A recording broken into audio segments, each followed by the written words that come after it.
in previous years, I remember in 91, in 90, around the same date, 5th and 30th of October or the beginning of November or end of November, I don't remember exactly, but more or less the same period, there was always the threat of something happening in Ayodhya. So it was a sort of a foretold event.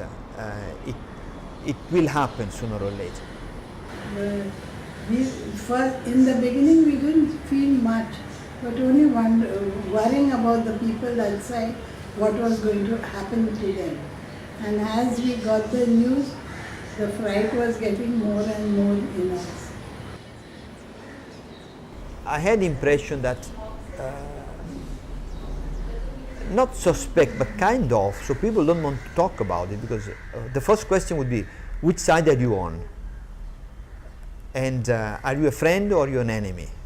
Majority of people who spoke to us told us that they felt that the Shiv Sena had been responsible for a lot of the violence. There was, of course, times when Muslims were also attacking Hindus, but we just picked places at random, and we'd go there and we'd find all the Muslim-owned businesses on the street burnt, like on Lamington Road, for example. Every single little hole in the wall Muslim-owned electronic shop or whatever, electrical shop, was burnt and looted.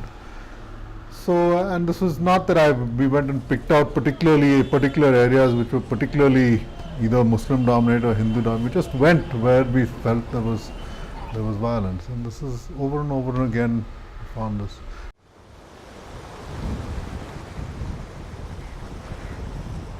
Yeah, the city's been scarred by the riots, for sure.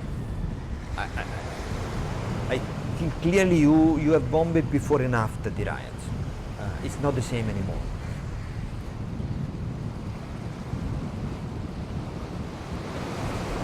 It is true that there isn't much of memory, because if the average Indian age is 25, a large majority of the people who walk around in Mumbai have no clue. And unfortunately, I'm afraid people in high school, if they were to be asked about the Bombay blast, the riots, would not even know what was the cause of it, what we are talking about. And this is not good.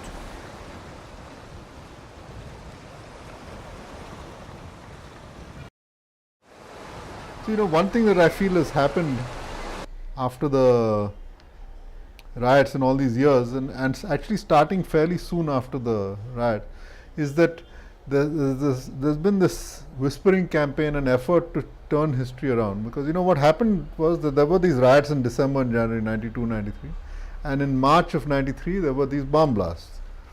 So now people who set off those bombs said, there's a retaliation for the riots, which is, I think, completely repulsive to hear that.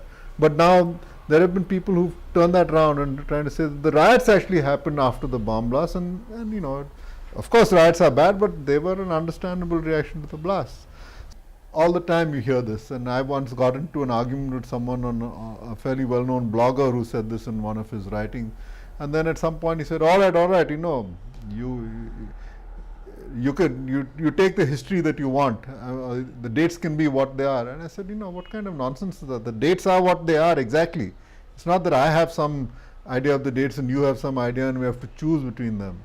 So, I feel like this has happened because if you can get enough people to think that the riots happened after the blast, then you think the riots are not that serious because they were a reaction to the blast. And the really terrible thing was the blasts.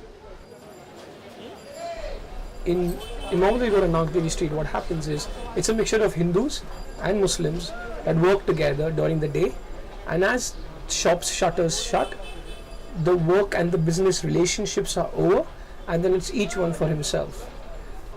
I was sure that what happened was the riots was a retaliation to the Babri Masjid demolition, but I think so I'm wrong in that statement now. I used to believe it for the past 5-6 years. But I think I've been told that Babri Masjid demolition happened after the riots. Across the time, you might be able to identify a few people of the opposite religion that you felt were a little bit nice and decent and not like the stereotype that we heard of. And a little bit of a respect and acceptance and acquaintance happens out of that.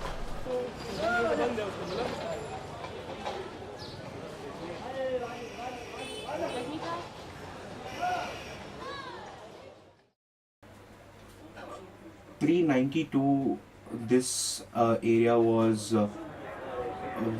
it wasn't basically Hindus and Muslims would still transact with each other in terms of business willingly. Now they are ready to take a hit on their profits if it goes to the same religion. For us and to a lot of people in this area, it's all about business. We just want to work. The religion and community and all comes secondary to all of us. For us, it's all about working. So if a community was trying to stop us from working, that was the hindrance, that was the problem, that was the biggest issue we had with that riots. It wasn't communal. I don't think anyone in that area on a personal basis cared about which religion was attacking the other religion. It just wanted, let's just go on with our work, that's it. What has happened is we are used to riots now, we're used to every day now being a communal problem. So we try to balance our work schedule around all these things now. So I really think before 92, some of us grew up in a little cocoon where we like to think of Bombay as this cosmopolitan place and all. But that's because all of us were in that cocoon. We weren't out on the chawls of Parel or on Muhammad Ali Road or whatever. All of us who say that are the Malabar Hill crowd and all, which likes to think of themselves as westernized and cultured and all. But really we're not. Where is the idea of trust and come out of? It's only when you're able to talk to somebody else of that group that you think you don't want to trust. And you find, if you do talk like that to people, you find eventually that they have fears and dreams and all just like you. They're other people. If you're willing to give yourself the chance to listen to those guys, and you find out that. That's how we attack our own prejudices in our mind. But if we take away the opportunity to do that, well, we're just ensuring that we hold on to all those attitudes, and that's going to lead to more trouble in the future.